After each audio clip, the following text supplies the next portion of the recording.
Bueno, tratando de explicar y no servía para nada. Pero bueno. Ok. ¿Quedaron algunas dudas con el práctico 6? ¿Hay algo que quedó por revisar?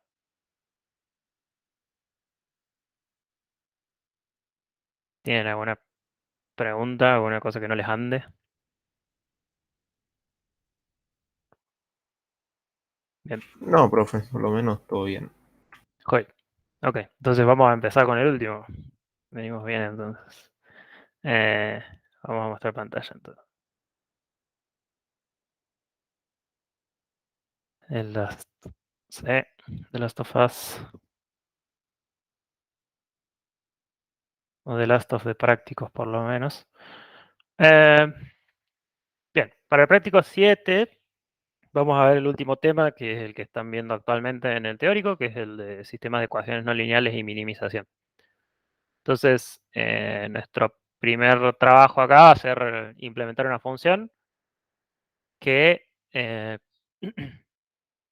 que sea la entrada que le vamos a dar a nuestros métodos que vayamos programando. ¿Sí? Como probablemente ya vieron en el teórico, ahí Damián hizo un par de estas funciones, que son funciones que tienen que tener alguna estructura de entrada un poco particular, que es básicamente la salida que tengan va a depender un poco de cuáles son las entradas que le pongamos. ¿Sí? Entonces, a la función esta, nosotros le vamos normalmente a ingresar el x en el cual queremos evaluarla, pero también le vamos a ingresar un valfun o un derfun, dependiendo de si queremos que nos devuelva el valor de la función o si queremos que que nos devuelva el valor de la derivada, que para nosotros sería sí, perdón, sería la matriz de la derivada, ¿no? Recuerden que cuando nosotros tenemos una matriz, una función que va de Rn en Rn, eh, lo que conseguimos acá en nuestra derivada es una matriz. ¿Sí? Después vamos a tener un ejercicio de teórico, ¿sí? Relacionado con la derivada invertible, y tenemos que hacer alguna desigualdad. Vamos a, en el 3 ya implementar nuestro Newton y Newton truncado que vimos en el teórico, con, bueno, las matrices, perdón, los parámetros de entrada que nos pide acá. En el 4 vamos a usar esto para resolver un problema en R2, como para que podamos ver, digamos, qué pinta tiene una solución que encontremos. En el 5 vamos a determinar, este ya es un poco más teórico también, si existe una función diferenciable que tenga solamente un punto estacionario, que sea minimizador local, pero no global. Y bien, en el 6 ya vamos a hacer algo que vamos a armar otro problemita, ¿sí? Que va a estar, es teórico, tiene una parte teórica y una parte de implementación, ¿sí? O sea, podemos trabajarlo estos problemas de las dos formas, lo cual está bueno, vamos a aplicarlo de diferentes ángulos. El 7, que vamos a implementar las reglas que acaban de ver hoy, de Armillo y Goldstein. Así que todavía, digamos que con lo que sabemos, podemos hacer hasta la primera página y después vamos a terminar con los últimos 4 ejercicios, que tenemos uno teórico pequeño y los últimos son de implementación de Cauchy, Newton y BFGS, que son los métodos que van a ver ahora de minimización en las próximas clases, y tratar de resolver dos problemas con esos métodos y terminaríamos nuestros prácticos. Así que bien, eso fue un pantallazo así medio rápido del práctico 7 y estamos. Bien, ¿alguien pudo arrancar a revisar un poco del práctico? Yo estaba empezando a hacer el primero. Sí, Estaba dale. tratando de desglosar la función para, Sí, para hacer la derivada después y todo eso. ajá. ¿Y qué tal? Bien, empecé a definir los cuadrados de los números porque veo que se usa en la segunda ecuación Mm, y en la tercera. Y sí, después la exponencial de menos x1 se usa dos veces también. sí. Y después cuando hagas la derivada también va a aparecer. Ujú. Sí, eso es verdad. Sí, eso quizá ya sería, o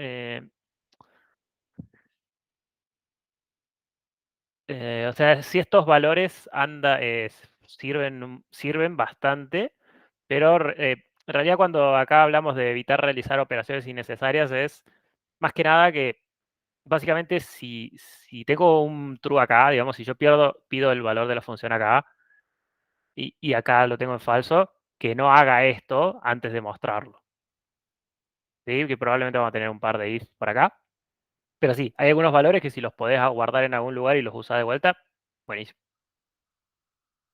Así que sí, va bien entonces. No sé, resto de la people, ¿pudo ver algo?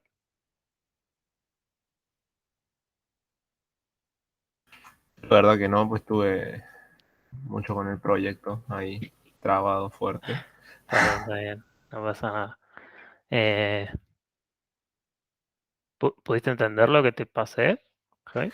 En parte, igual ahí te escribí otra vez después cuando Dale, puedas. dale, dale. Bien, no hay problema. Entonces, no sé si quieren, bueno, entonces quiere que les deje un rato, que piensen un poco el ejercicio y de último lo programamos, al menos el uno y después vemos si saltamos a algún otro. Una pregunta, ahí para el uno la idea es que la función Sí, esta evalúe y calcule la derivada de esa función f1 que nos da ahí. exacto. Ah, bien. Sí, sí, no, no de cualquiera. Sí, no, no, Claro, claro, sí. no Pero, necesitamos hacer eso. bien, bien. Es, es una función que es esa de entrada y esa es la función que come cualquier método que hagamos para resolver el problema de minimización o de búsqueda de raíces. Así que, ok, les doy un ratito que lo pensemos, que traten de implementarlo y lo hacemos. Mientras tanto me van consultando si necesitan.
Nos vemos, Mati. En fin.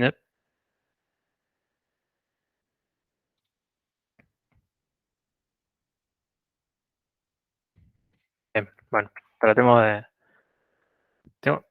Bueno, todavía está levantada, Claudio, no sé si tenías una duda. Ah, perdón, me olvidé de Está desactivar. bien, está bien. Bien. Intentemos entonces hacer el 1, ya que estamos. Última me van dictando. O vamos tomando algunas decisiones en el camino. Voy a mostrar pantalla.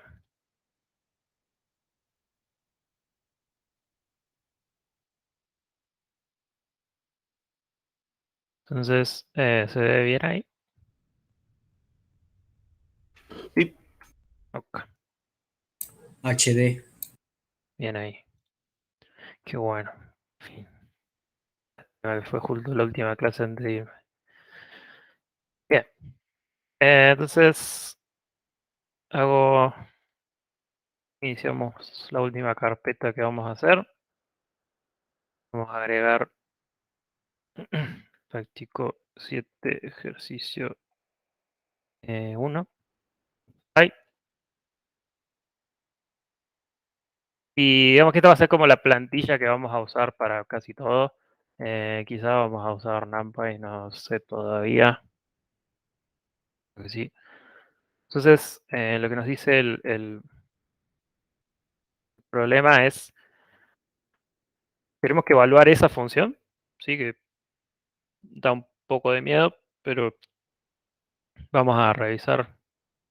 Lo bueno es que solamente hay que programarla, no tenemos que hacer mucho más que eso. Y si alguien la quiere graficar, también podemos intentar en algún momento. El problema es que como es de R3 a R3 está un poco difícil de visualizar. Eh, Así que lo importante, más que nada acá en este ejercicio, es la parte de la estructura que tiene que tener esto. ¿Sí? Básicamente nosotros tenemos... lo que nos dice primero es que tiene que tener el nombre fun3. El nombre que está acá empieza con mayúscula, pero normalmente en el manual de las personas que programan en Python es no empezar nombres de funciones con mayúscula. Creo que, creo que casi nada con mayúscula, excepto variables que sean constantes que se usan en muchos lugares. No usar mayúsculas, es medio algo que se usa como buena práctica.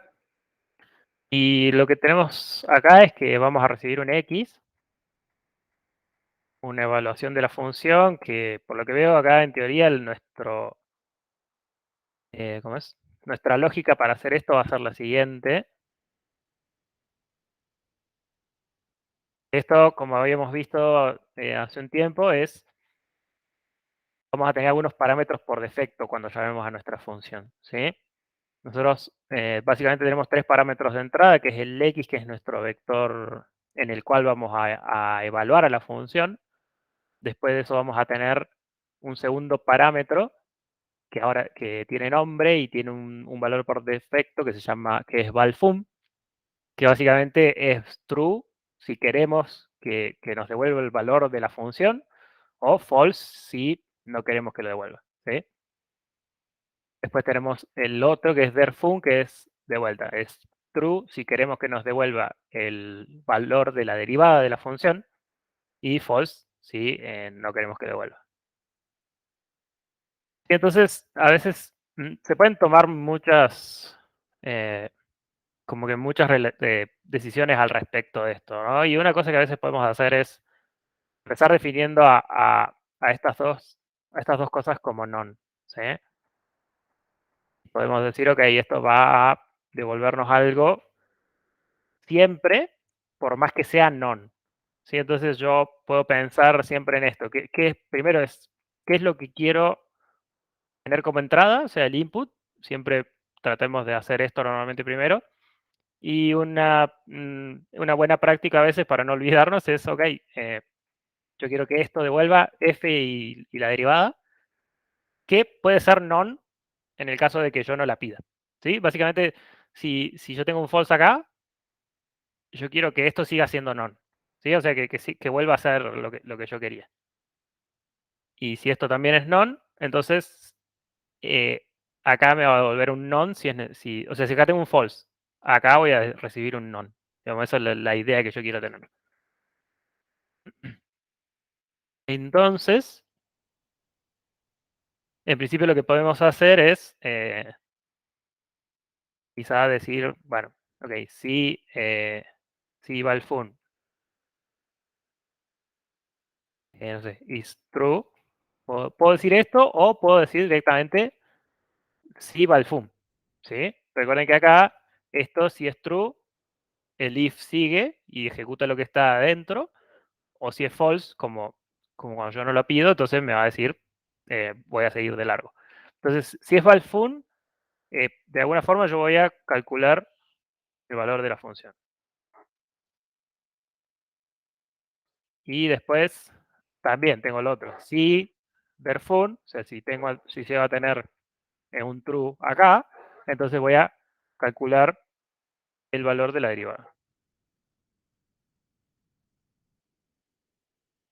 Entonces, eso digamos que esa va a ser nuestra estructura inicial y, ok, adentro de cada if vamos a tener que ponernos a hacer algún trabajo. Entonces, en principio, nosotros podemos hacer lo siguiente, ¿no? F va a ser, y directamente nos ponemos a trabajar, o lo que podemos decir es, ok, para para hacer lo mismo tal cual lo tenemos acá en nuestra función, quizá lo que podemos hacer en un principio es, arriba de todo, decimos, ok, x1, x2 y x3 va a ser el x. ¿Sí? Esto lo podemos decir tranquilamente, porque, porque como es un iterable, o lo que queremos recibir normalmente es un iterable. Y entonces, si nuestro x fuera, por ejemplo, este arreglo,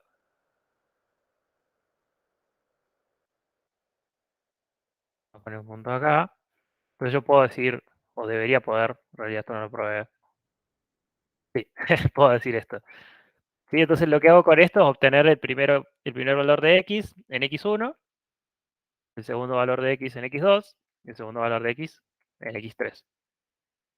Entonces, esto capaz que a veces parece un poco molesto, o como que estamos haciendo cosas de más, pero no, acá no hay ningún problema en que hagamos esto. Sí, porque en realidad no estamos usando memoria extra. ¿Sí? Todavía estamos en el mismo X.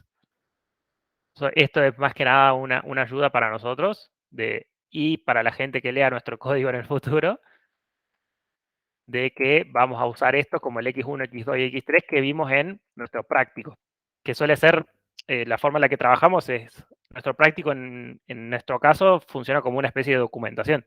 ¿Sí? Entonces, la persona puede llegar acá y decir, ok, el X es todo el vector, entonces el X1, el X2 y el X3 son los mismos que tenemos acá.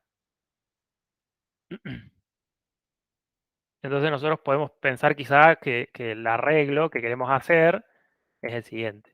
Y acá de vuelta, acá lo bueno que tenemos es que podemos hacer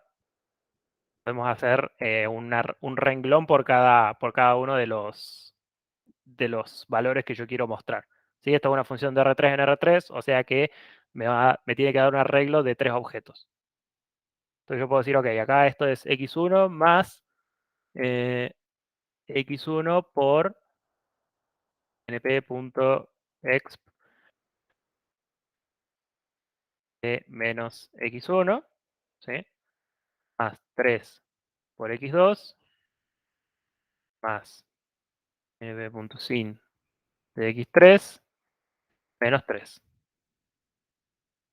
Y con esto tengo el primer renglón y, bueno, acá el autocompletar de code a veces se pone un poco molesto. Pero bueno, entonces después acá tengo x1 cuadrado, x1 cuadrado más x2 cuadrado más x2 cuadrado más x3 cuadrado menos 1. Me pone con los dos asteriscos, ¿no? Soy los dos asteriscos. ¿De qué otra forma puedo quizá hacer esta línea? Tengo que ponerle coma o directamente si hago el enter se me va a otra coordenada. No, hay que hacer coma. Sí o sí. Coma. Sí, sí. Igual fíjate ahí que pusiste x3 cubo, y creo que es x3 cuadrado. Sí. ¿De qué otra forma puedo hacer esto?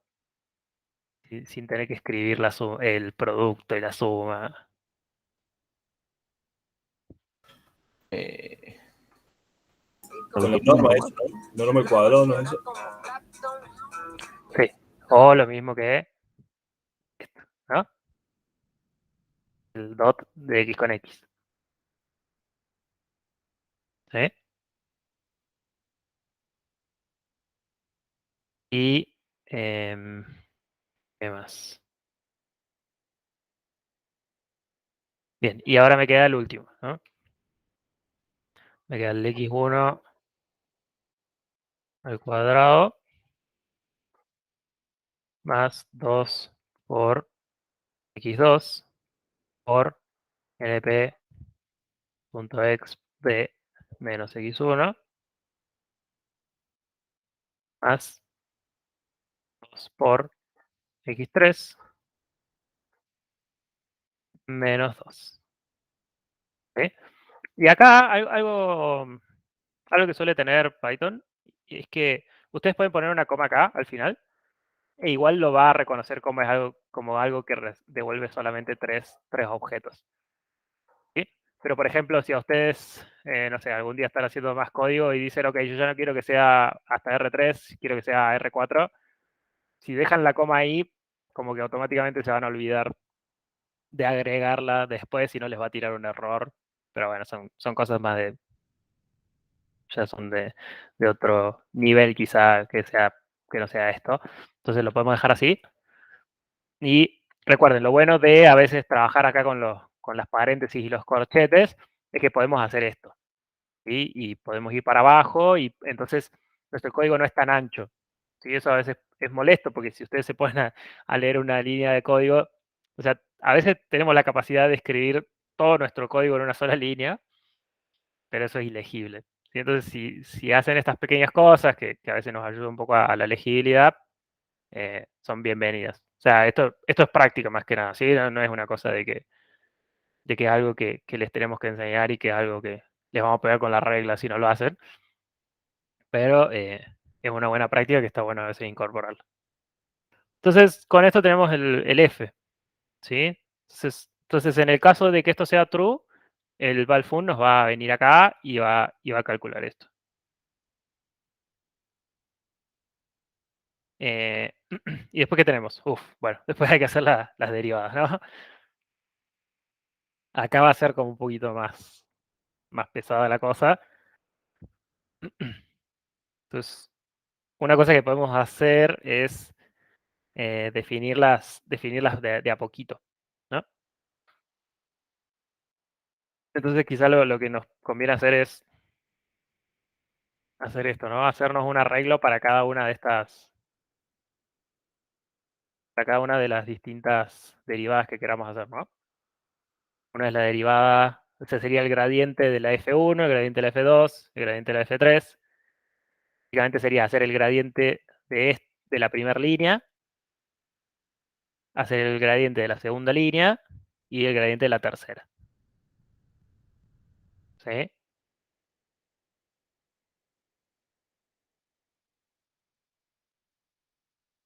Si hay algo que alguna duda que vayan teniendo, me avisan. ¿Sí?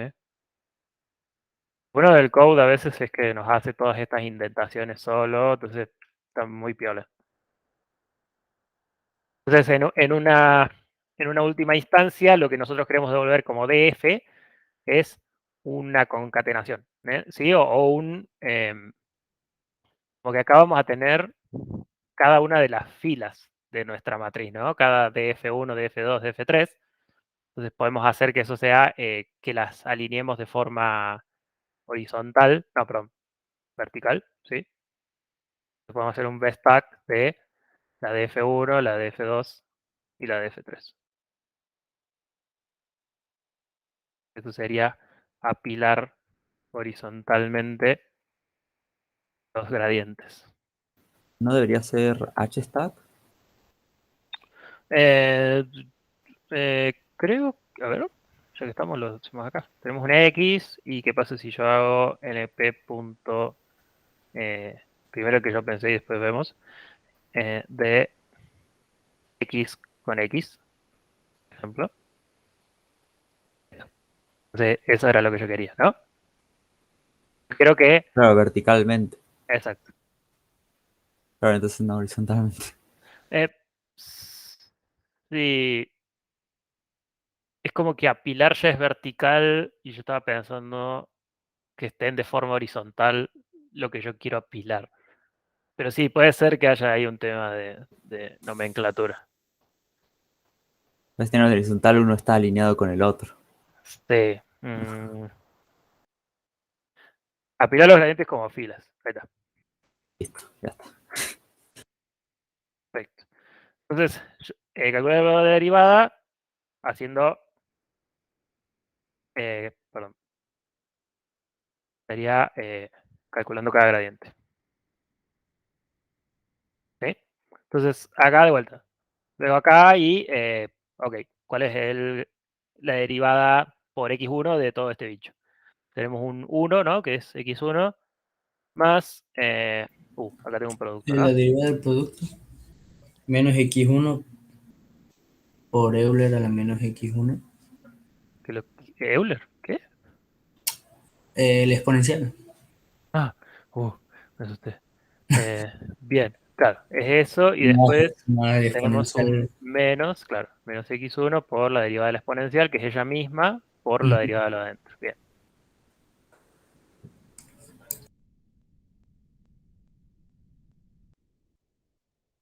Bueno, y después, ¿qué tenemos? X2 y X3 no nos sirven y la constante se va. Entonces esta es la derivada con respecto a X2 del primero. Entonces la derivada respecto a X1, perdón. La derivada con respecto a X2 es solamente 3, ¿no? Tenemos 3x2 más seno de x3, sí. Y después tenemos el seno de x3. ¿Sí? Y con eso ya tenemos nuestro primer gradiente. Em, Luego, la segunda es 2x1. Entonces, acá tenemos 2x1, perdón, tenemos 2x1, vamos a tener lo mismo, 2x2, y vamos a tener 2x3. ¿Hay una forma distinta de representar esto?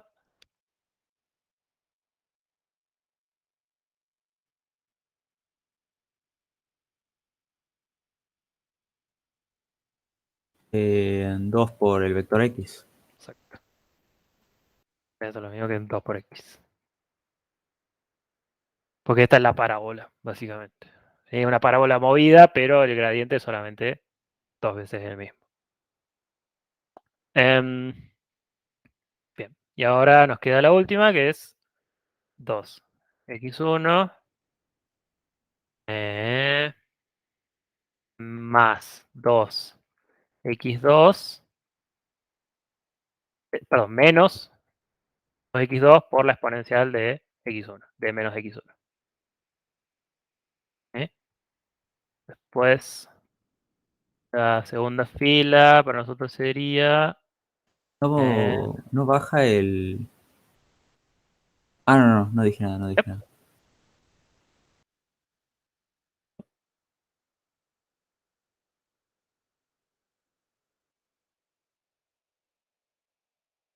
esto y después tenemos un 2 acá, ¿no? Y con eso ya estamos. Entonces, de vuelta acá, creo que una cosa que me iba diciendo Aaron es que quizá saqué un montón de veces la exponencial de x1, ¿no? Entonces, digo, creo capaz que no es tan malo hacerlo una sola vez. Pero esto ya es un poco más de optimización extra, ¿sí? Quizá a veces si esto es algo muy pesado de hacer, en el pasado sacar una exponencial era algo muy difícil de hacer para la computadora, ¿sí? Ahora los procesadores son cada vez mejores para hacer este tipo de operaciones que en momentos anteriores se llamaban especiales. Antes, digamos, las operaciones que no eran aritméticas se llamaban especiales y los procesadores necesitaban unas unidades especiales para poder calcular estas funciones. Y no es algo que dejó de usarse hace poco, ¿no? Porque las GPUs, que son las placas de video, también tenían unidades especiales para calcular este tipo de funciones, que no sé si todavía se siguen teniendo.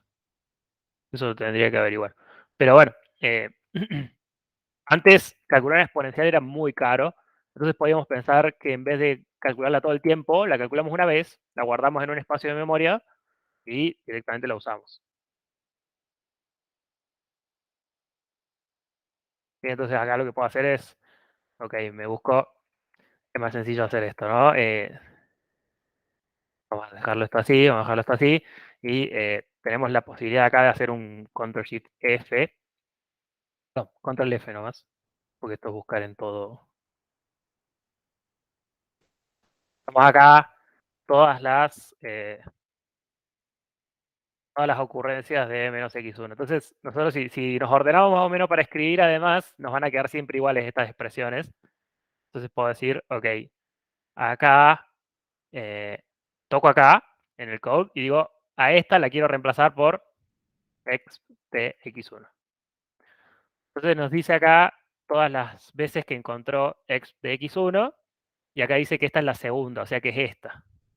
Entonces yo digo, ok, reemplazame esta, reemplazame la otra, eso también, eso también, eso también y eso también. Esto no porque es la de la definición.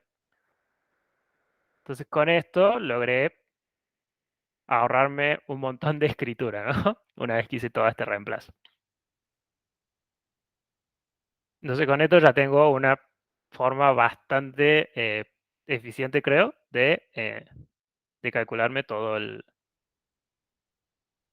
mis valores que necesito.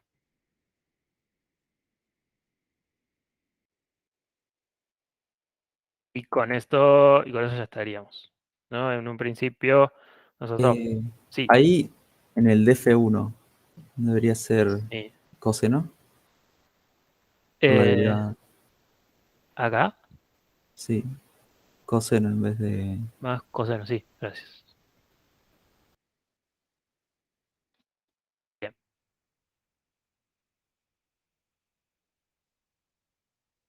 Ujú. Y con eso estamos. Parece que está todo en orden. Y con esto ya tenemos nuestra función. Bien. Entonces ahora sí nosotros queremos evaluar esto en... ¿No te falta para el caso en que debes calcular ambas? Ajá, esto es importante ver si funciona o no, ¿no? O sea, ¿qué pasa si yo hago esto? ¿No?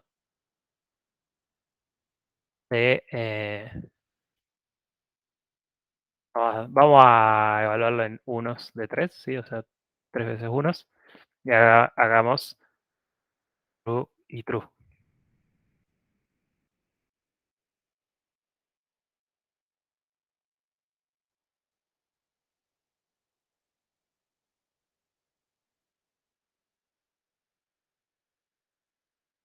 Y me dio todo. ¿Por qué? Me dio el vector, la f, ¿Y y me dio la df. ¿Por qué? por qué hace las comparaciones una por una y ve que las dos son true, no? Exacto.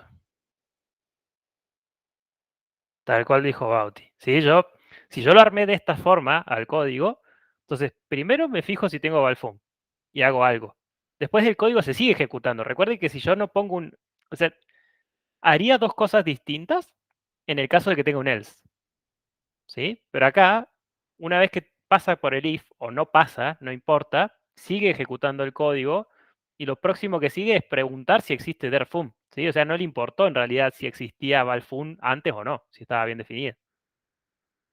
Por lo Claro, si tanto, ahí directamente le hubieras dado return F, seguramente no te iba a chequear si exacto, estaba there found, digamos. exacto. Pero si yo ahora defino las dos primeras como none, ¿sí? Yo sé que, ok, si alguno de estos es falso, me va a devolver none en ese lugar, en F y en DF. Entonces esta es una forma, normalmente lo mejor siempre cuando estamos programando, o sea, esto ya es para el futuro, ¿sí? Esto es algo que es algo que se va aprendiendo con la práctica. Lo mejor normalmente es tener la menor cantidad de returns posibles adentro de una función. ¿Sí? Porque return, recuerden que a nosotros siempre nos corta la ejecución de la función. Entonces, mientras menos return tengamos, a veces menos errores vamos a tener cuando estemos programando para nosotros y para los demás, y para las demás personas que estén trabajando con nosotros. Así que claro, con esto cubrimos todos los casos. Cubrimos los casos en los que tenemos, perdón, hagamos lo mismo para los 4 casos que podríamos tener, ¿no? Entonces, si yo quiero true acá, false acá, entonces yo quiero false acá, true acá, y qué pasa si quiero false y false.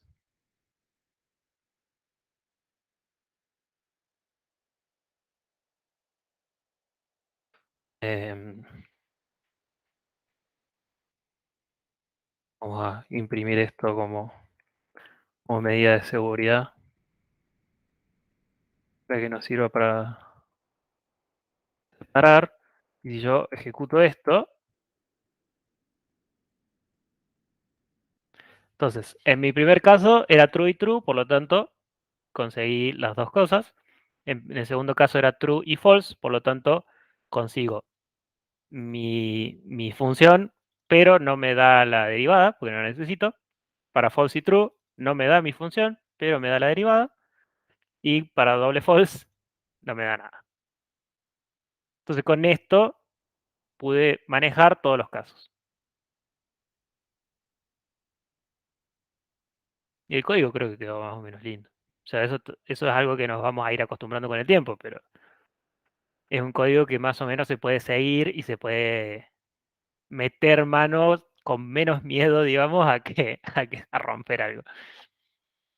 Pero bueno, eso es algo que vamos a poder ir haciendo con el tiempo. Esta parte de la clase fue un poco más ingenieril, pero es algo siempre útil. Bien, más o menos me expliqué bien. Hay algo que quedó inconcluso. No, yo lo único que hice fue, para evaluar la función, primero me Ujú. armé una F1, F2, F3 y evalué por parte, digamos, y después armé una F grande que fuera F1, Perfecto. F2 y F3. Está muy bien eso también. ¿Sí? Eso, claro, claramente acá pueden poner un F1, F2, F3 y ponerlos en un renglón arriba.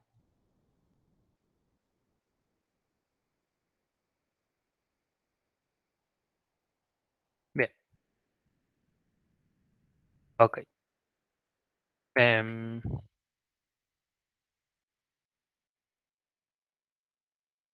para el ejercicio 2, gracias, Sofi. Bien, para el ejercicio 2, ¿qué se les ocurre que se podría usar?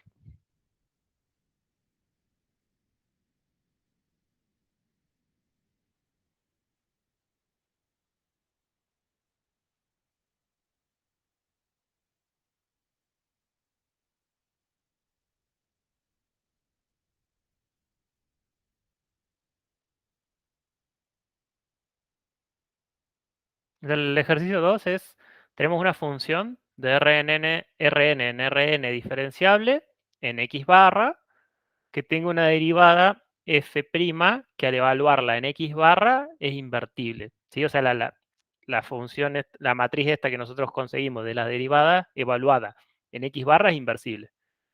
Entonces hay que demostrar que existen un epsilon mayor que 0 y un c mayor que 0, tales que la diferencia entre x y x barra en norma está acotada por esta constante c por la diferencia entre el valor de f en x y en f de x barra en norma 2 para vectores que estén en una bola de radio epsilon alrededor de x barra.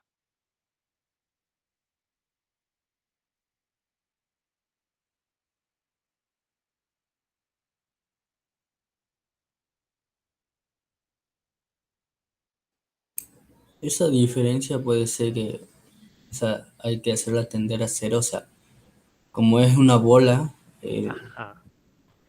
o sea, los próximos a X barras tienen que ser cada vez más pequeños, o sea, van a ser menor que epsilon, ese epsilon. Mm. Ujú.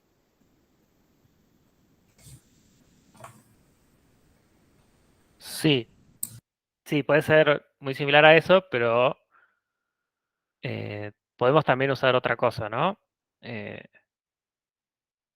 que nosotros a esta diferencia, o sea, esta diferencia, si nosotros hacemos acá, si este lo pasamos dividiendo, ¿a qué se parece? Ay, justo estaba viendo la teoría. Eh,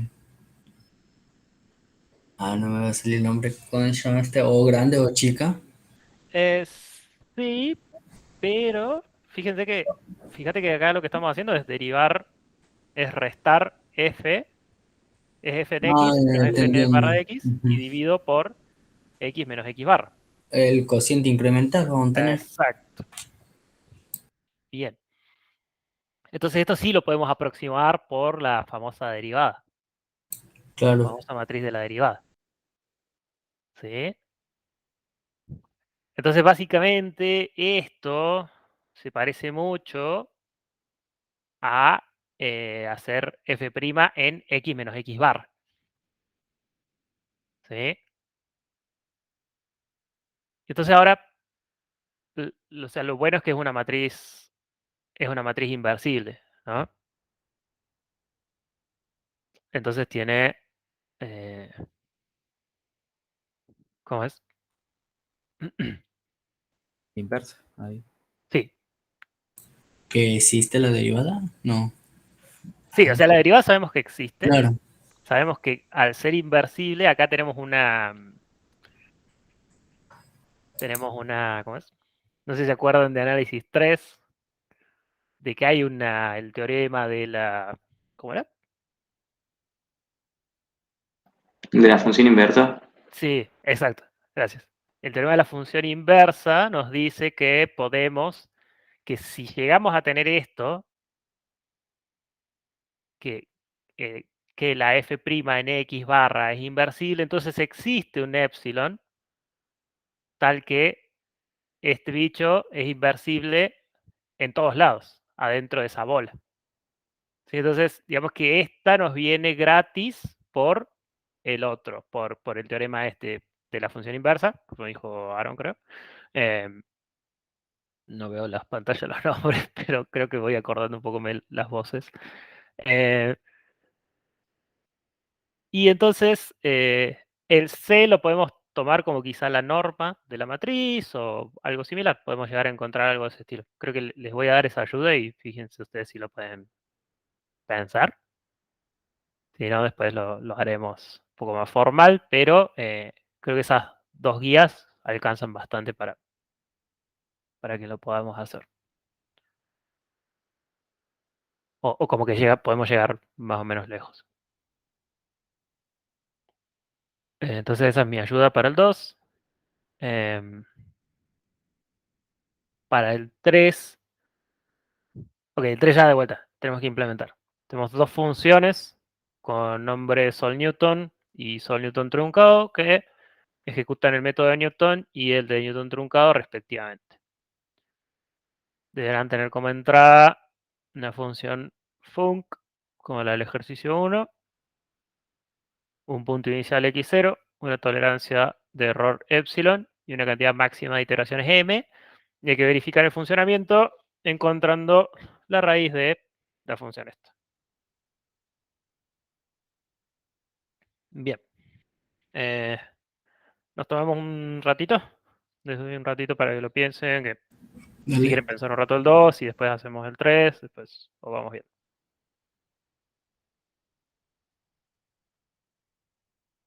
Para ese punto fijo.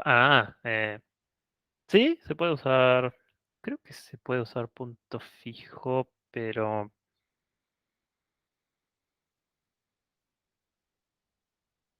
sí, en realidad acá habría que quizá construirse.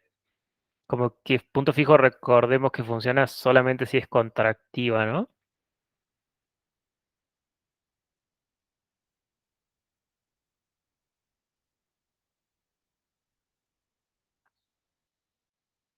Claro. Creo que hay un equivalente al punto fijo que está relacionado con la norma de la matriz esta para Rn, pero ahora no me acuerdo. Pero creo que no lo atacaría por ahí.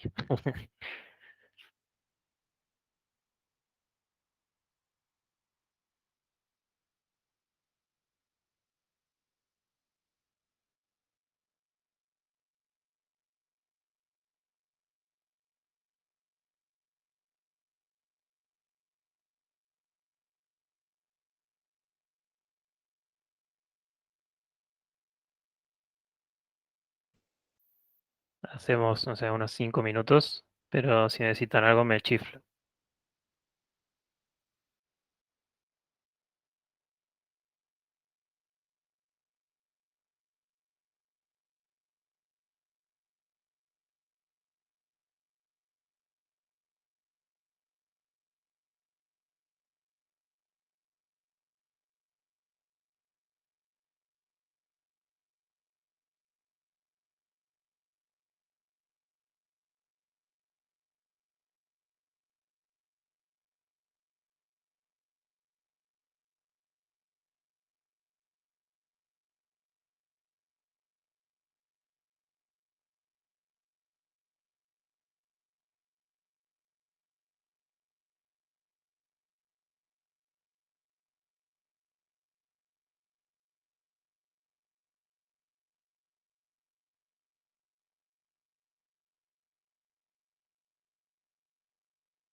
Bien. ¿Quieren que intentemos hacer Newton? Parece que de Newton truncado va a ser más o menos lo mismo. Sí, en eso estaba.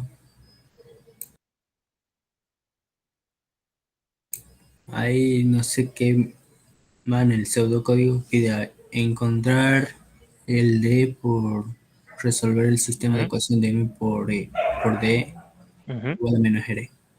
ujú. ¿Cualquiera podemos aplicar o...? Sí, sí.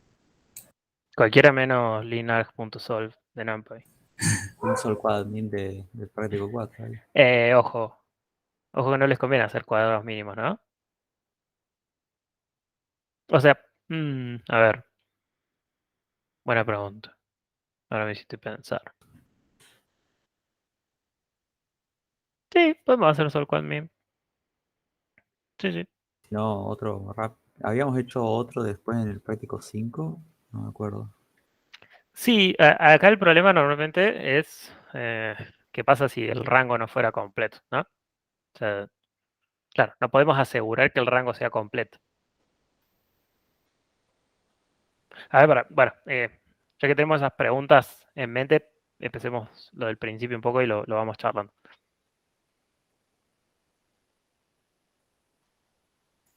Vamos al teórico, ¿no? Es la clase del el 29 del 10. En la cual, cuando ustedes ya definen el método de Newton, básicamente tenemos una función de Rn en Rn, como tenemos ahora, diferenciable en algún punto. Entonces podemos hacer la famosa aproximación lineal, la que viene de Taylor, ¿no? La cortamos en la primera derivada nomás, en el primer orden, y tratamos de hacer lo mejor posible con eso.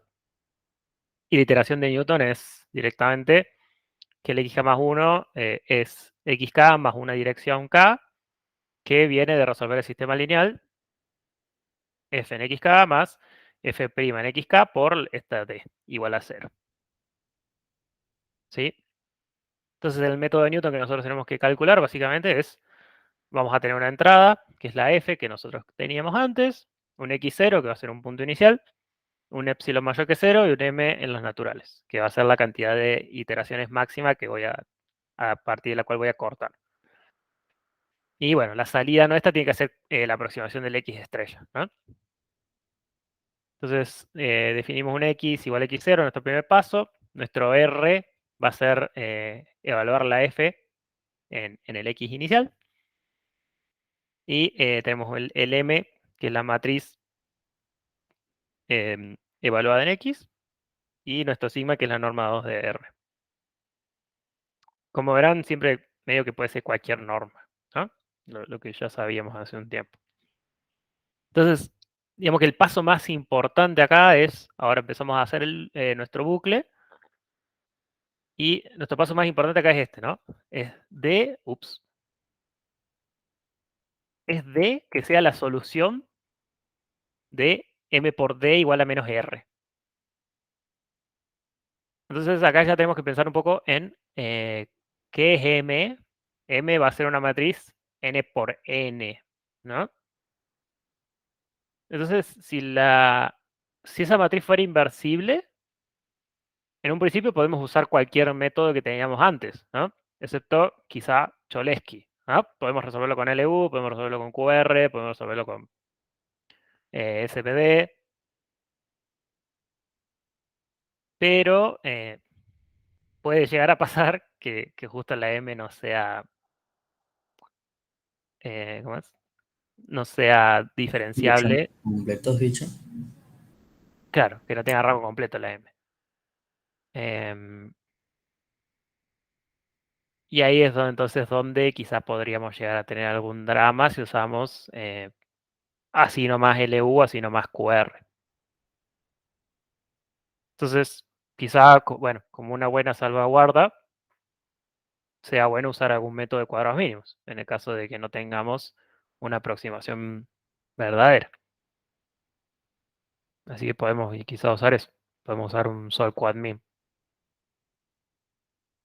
Que normalmente el más sencillo de usar para nosotros es el de QR, ¿no? Y además, como la matriz es M por M, va a ser menos trabajo que ponernos a hacer la SVD de la matriz. ¿Sí? Entonces sí, podemos aplicar el sol quad min de QR. Bien, pero entonces una vez que nosotros conseguimos esa dirección, es bastante directo la cosa, ¿no? Definimos nuestro vector, nuestro punto X de vuelta, como X más D, y volvemos a sacar el R, el M y el sigma.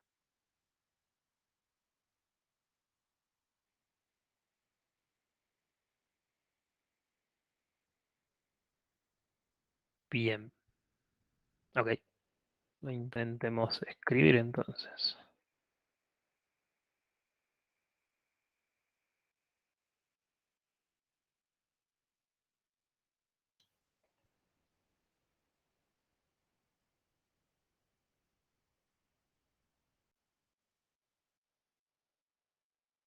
Gauss-Seidel ni Jacobi tampoco nos sirve por esa misma razón.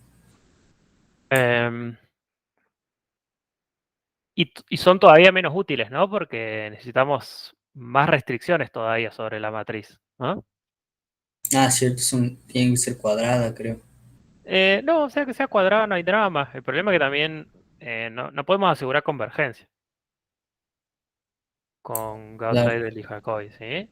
O sea, son buenas preguntas.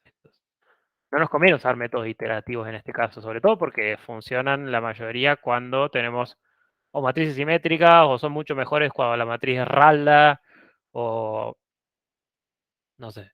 Incluso si elegimos mal el punto de inicio, se nos puede ir a cualquier lado.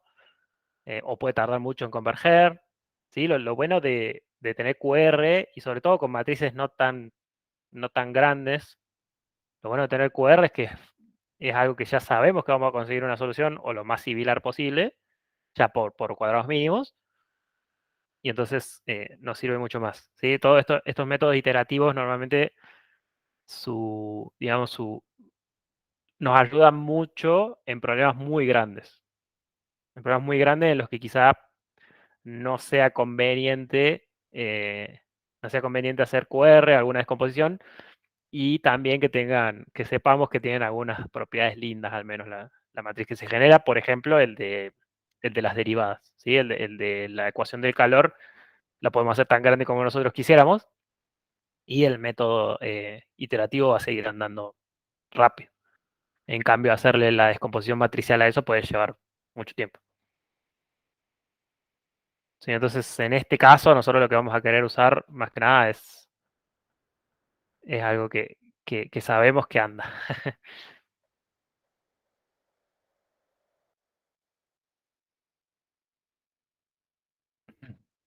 Entonces, bien, lo que nos dice el ejercicio es que tenemos que definir Sol Newton y la entrada tiene que ser la función, un x0, una tolerancia y cantidad máxima de iteraciones.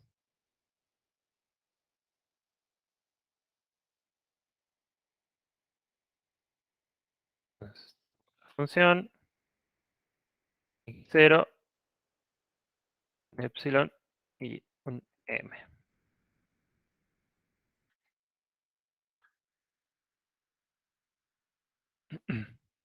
Bien, entonces siguiendo el pseudocódigo, vamos a ver hasta dónde llegamos.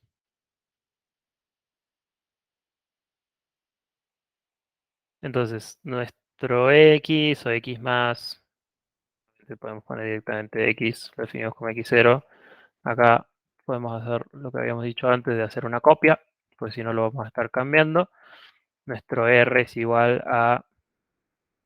Tenemos acá el r y el m, ¿no? Entonces, nuestro r y nuestro m van a ser la función evaluadas en x, teniendo true acá y true acá. ¿Sí?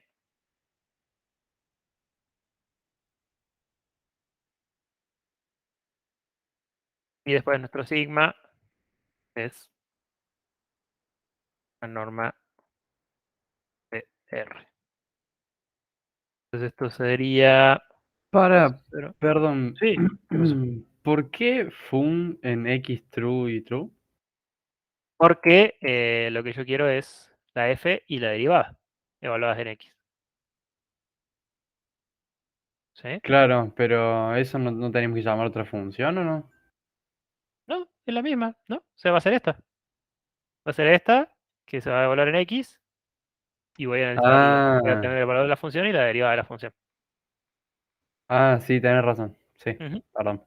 Claro, Bien, bien. o cualquier función, pero yo siempre la función que le entre la tengo que armar de esa forma, ¿no?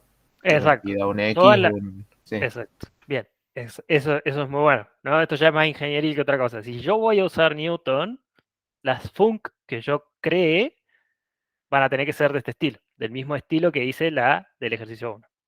Va a ser una función que yo, al evaluarla en x, puedo pedirle la función o la derivada aparte o las dos al mismo tiempo, como quiero hacer acá.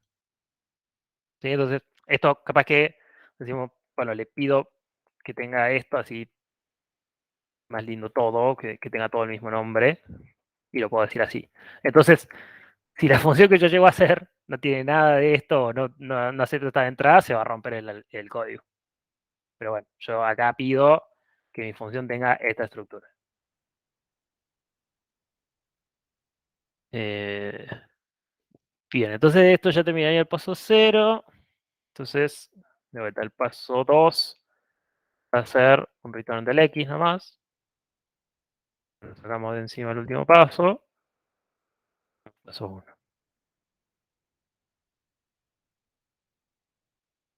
El paso 1 es el de siempre, el más largo, es hacer un for.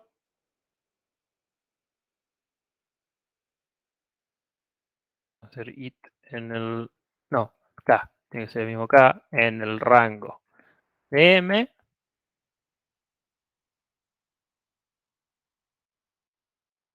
Si sigma es menor o igual que epsilon, un break, salimos de acá y nos seguimos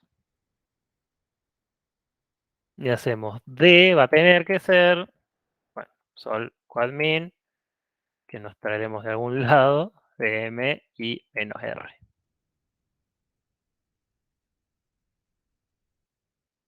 A X lo redefinimos como X más D, a R y a M nos definimos como evaluar la función en nuestro nuevo X, su derivada, ¿sí?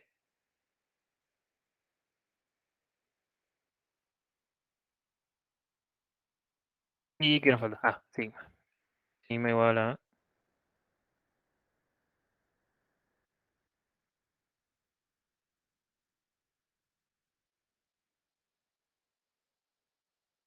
Ahora nos tenemos que ir a buscar el sol quad min en algún lado. Eh,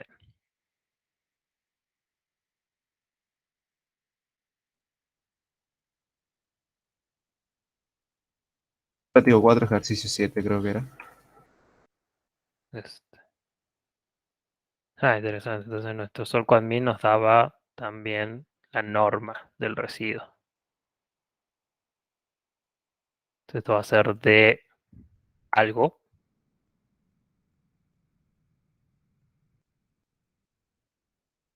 Esto es algo que apareció acá. Revisitemos. Este guión bajo es algo que les apareció acá, ¿no? Y que quizás lo han visto a Damián usarlo. ¿Les explicó qué quiere decir esto? Meter un guión bajo acá. No me acuerdo de numérico 1, era como que no guarda lo que va ahí, ¿no? O sea, como que lo desecha.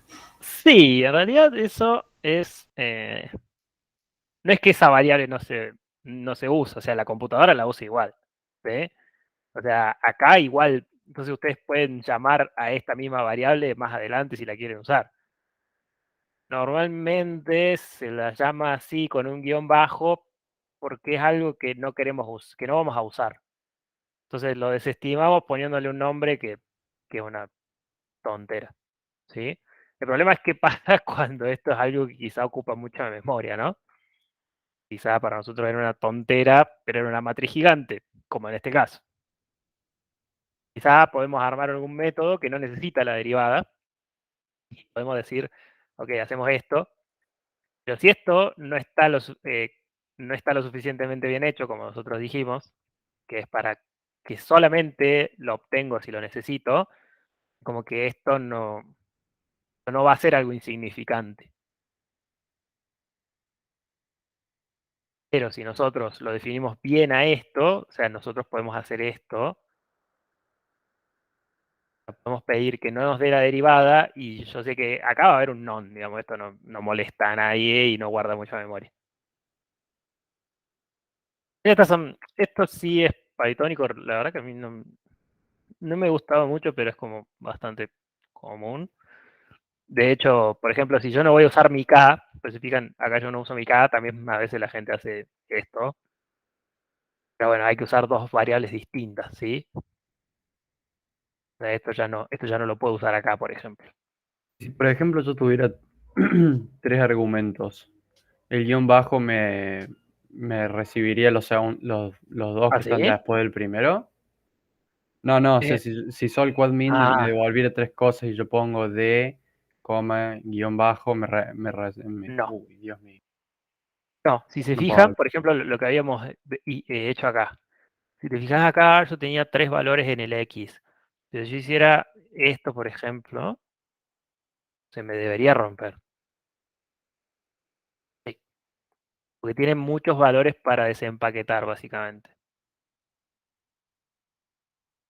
Claro, ¿Sí? Entonces yo no le puedo decir, ok, poneme acá todo lo que sobre. O sea, tiene que tener la misma forma en Python, por lo menos. Pero lo mismo sería si yo ahí pidiera que D fuera sol coadmin de eso, entrada cero, ¿no? O sea, hacer corchete cero, corchete Sí, y... también. Sí, sí. Yo podría decir, ok, yo quiero que D sea hacer esto, pero obtener el primer objeto que me da. Eso sí lo puedo hacer.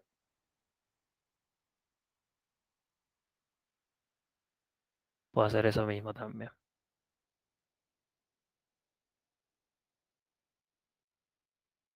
Pero acá a veces esto puede ser un poco complejo en el sentido de que estoy haciendo dos cosas. Estoy sacando todo lo que está consiguiendo la solución y después obteniendo la primera parte de esa solución. Pero sí, se puede hacer tranquilamente.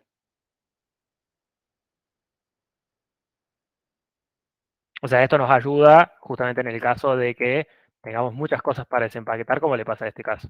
Entonces yo puedo decir acá, esto es el X en cero. Y esto sí funciona.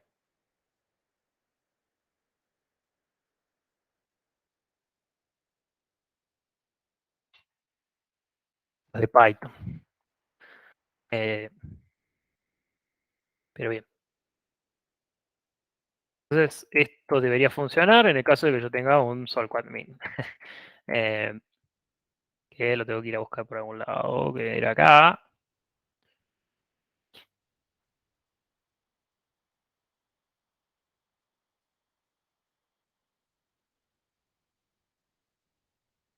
Y bueno, Voy a ponerle un lineal solve y veamos qué anda. de vuelta yo me voy a hacer el tonto y voy a hacer esto, pero ustedes no lo hagan en sus casas.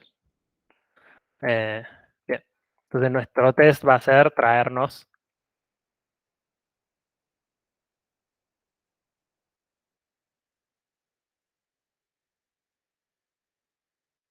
función 3.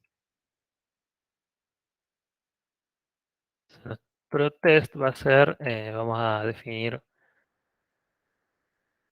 ¿y qué número podría estar cerca del cero de esta función? Como para empezar.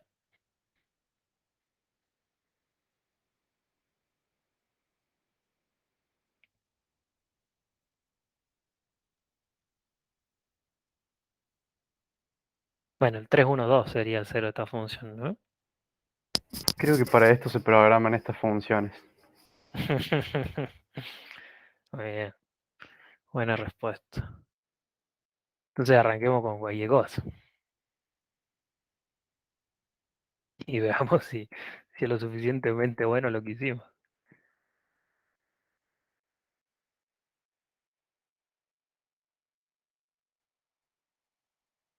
Bien. Y con eso estamos, ¿no? X Sol va a ser Sol Newton de Fun 3, X0, un epsilon que va a ser, no sé, 1 por 10 a la menos 5 y un M que va a ser, no sé, 100 iteraciones. Acá esperemos que no huele nada por los aires. Y acá lo que podemos hacer es, podemos printear el vector y podemos printear la fun 3 evaluada en el X sol. Tiene que dar un número muy chiquitito, ¿no?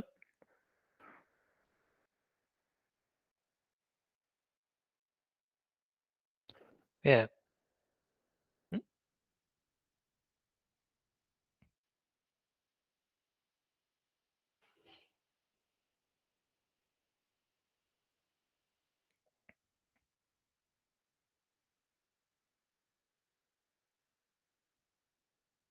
Cierto que tenía los prints.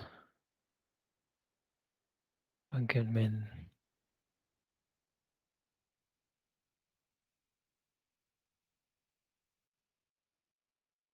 Pregunta media salida del tema. ¿Cómo Pues. hacías para comentar todo junto así cuando marcas todo? Ah, esto en realidad se puede configurar.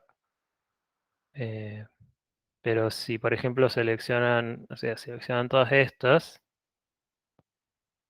y acá en algún lado, acá, tienen la que en Edit tiene la opción que se llama Toggle Line Comment. Sí, entonces yo tengo como es mi atajo rápido de esa es Control Shift y 7.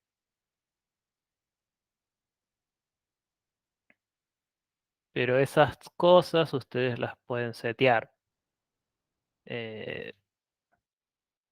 No me acuerdo dónde. Creo que acá.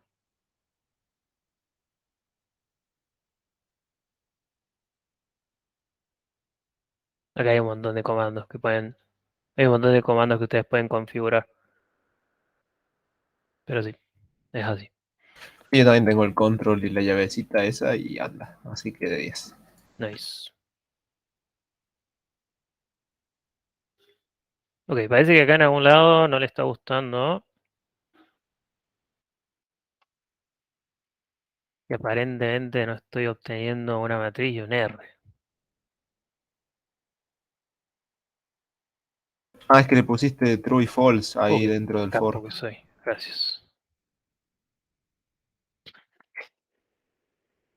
Ahí va.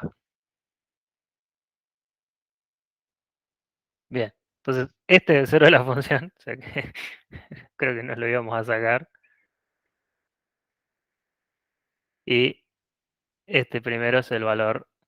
Claro, acá debería agarrar el 0 de esto. Y acá está. Este es el x de nuestra raíz. Y esto es lo que vale. Ahí.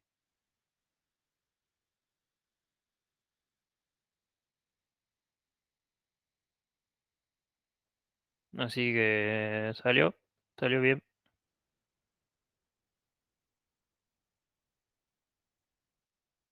Anduvimos bien. ¿Quedó alguna duda acá? Con eso se hace fractal. Ahí puso la evaluación del F. Sí, el primer elemento es la raíz y esta es la evaluación. Oh, O sea, lo encontramos al cero. Podemos llegar a meter de última cuántas iteraciones nos tomó. Pero, entonces, en este caso sí nos gustaría guardarla acá, por ejemplo. ¿Sí?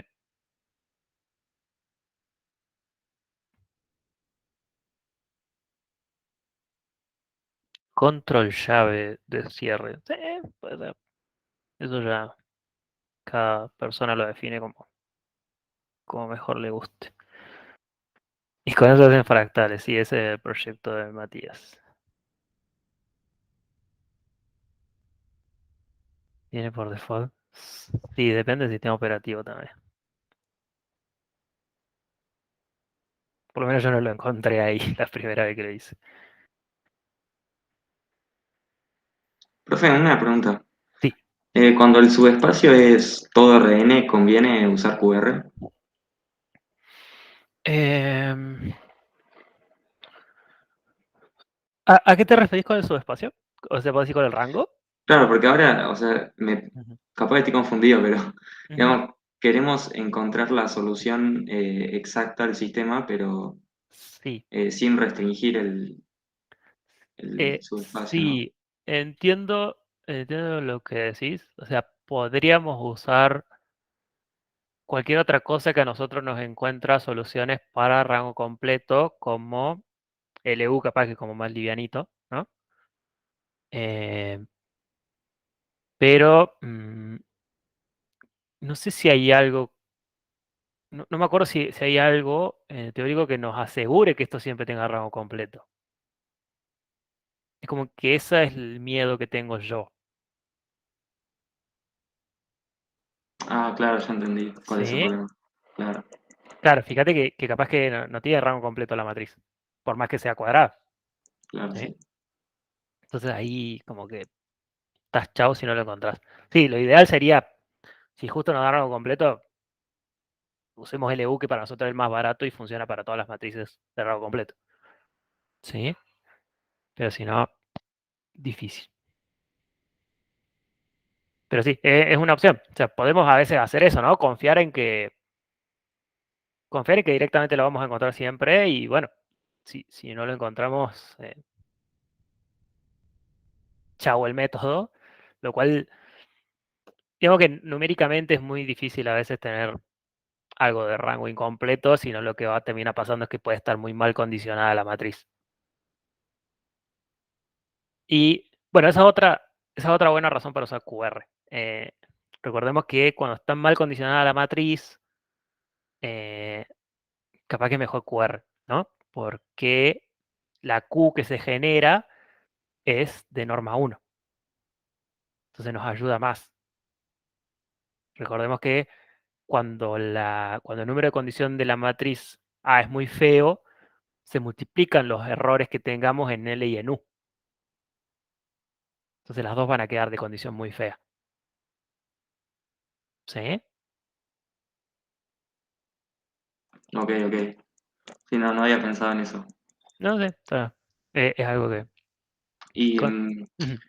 Sí, digamos, en el caso de que no sea invertible la matriz, sí. QR va a dar siempre una solución exacta, ¿no? Porque como que va a haber infinitas soluciones en ese caso, ¿no? O sea, También puede pasar que siempre, siempre va a también llegar al puede, cero. también puede pasar que no haya, ¿no? Claro, en realidad lo que va a hacer es te va a dar la mejor posible por el sentido de cuadrados mínimos. ¿Sí? O sea, es distinto a que sea la solución exacta. Porque está bien, lo que vos decís, ok, eh, tenemos dos problemas cuando es de rango incompleto, ¿no? Los dos problemas que tenemos es para un vector existen infinitas soluciones, pero también hay otro vector para el cual no existe solución. ¿Sí, Aaron? Claro, sí, sí. Entonces, es la mejor en el sentido de cuadrados mínimos, la solución, que encontrarías con QR.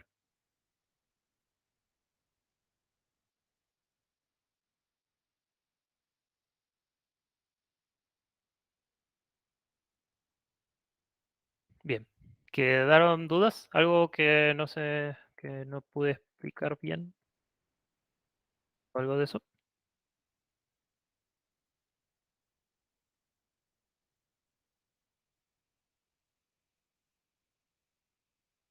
Pero sí, eso a veces de pensar cuál es el método que más nos conviene en algunos casos, es difícil, no es una pregunta simple. No, nos pasa todo el tiempo cuando queremos resolver sistemas lineales. Ver cuál es el que mejor o cuando queremos resolver este tipo de problemas, cuál es la forma de resolverlo más simple, más rápida. Es primero que más simple, más rápida, que te encuentre la solución y que tenga mejor error numérico. Se quieren responder muchas cosas al mismo tiempo y quizá no hay una que responda todas al mismo tiempo. Quizá hay que elegir un poco. ¿Y qué nos asegura que el X que nos da el método de Newton es la solución? Nada. Mm. Recordemos que también tenemos un límite de iteraciones, ¿no? O sea, también puede pasar que nos vayamos a cualquier lado. De hecho, existen casos patológicos probablemente. Sí, en Que, efecto, hay algunos que no puedes probar una de veces, pero no van a alcanzar nunca una raíz. Ujú, sí, sí. Eso depende del rango de convergencia del método. Sí. Recordemos que estos métodos son todos locales. Eh, si bien a veces podemos tener la suerte de que la función sea muy linda, como un paraboloide, básicamente en un paraboloide nosotros, no importa dónde lo iniciemos, es muy probable que lleguemos rápido a la solución y que lleguemos a la solución. Pero si la función es cualquier cosa y yo no tengo forma de visualizarla, porque ya me voy a meter en RN quizá, eh, ahí hay que confiar. No, o sea, obviamente, si vos llegás a algo, podés probar enseguida, ¿no? Evaluás la función en ese algo y listo. Sabés si es un cero o no. O sabés si te alcanza con que sea un valor no tan grande, ¿no? Pero a veces nos podemos encontrar con ese tipo de... Y de hecho, bueno, como vieron, la minimización y lo que van a aprender de minimización es todo cerca del cero. La minimización global, o incluso todos estos que usen al ser muy locales, puede ser que no encuentren el verdadero minimizador global de la función, pero pueden encontrar mínimos locales. Eso lo han visto en análisis 3 o análisis 1 un poquito. Así que quizá los métodos que encuentren al ser locales son como perros que olfatean eh, y van a olfatear la comida que tengan más cerca, a veces. ¿Sí? Y van a ir hasta allá. Que quizás no sea la comida más rica o la mayor cantidad de comida, pero probablemente van a ir a la que esté más cerca. ¿Se puede usar en complejos? Sí, no veo por qué no. Este Newton debería funcionar de la misma forma que el Newton de RNR o de CNC. Sí, sí, debería funcionar.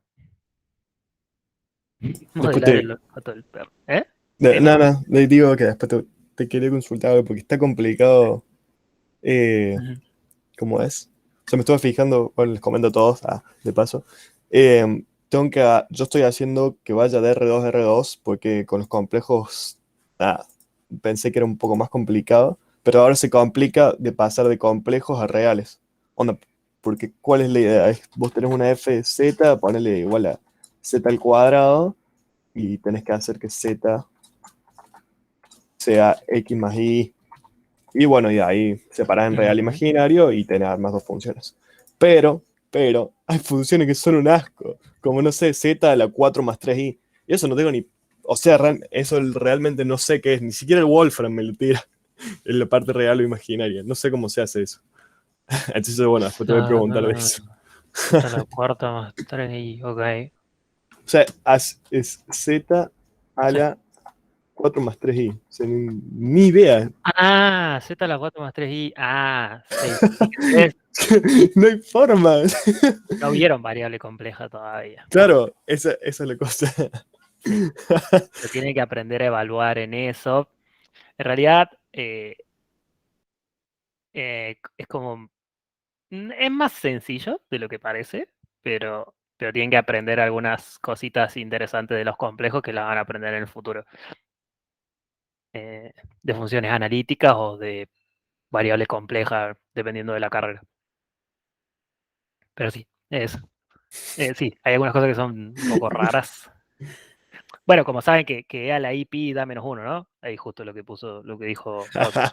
Gracias, Bauti, boludo. Con eso ya está, ya lo generalizo para todos los complejos. O sea, esa es la famosa ecuación de Euler, ¿no?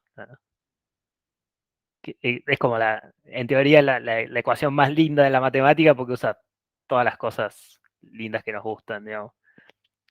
El 1, el 0, E, I y pi, digamos. Son 5 de las constantes más lindas de la matemática. Más básicas de la matemática.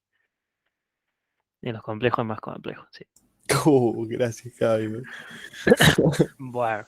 Entonces, a partir de eso, revisemos si se puede hacer Newton truncado. Y supongo que ya podemos cortar por ahí. No sé si quedaron otras consultas.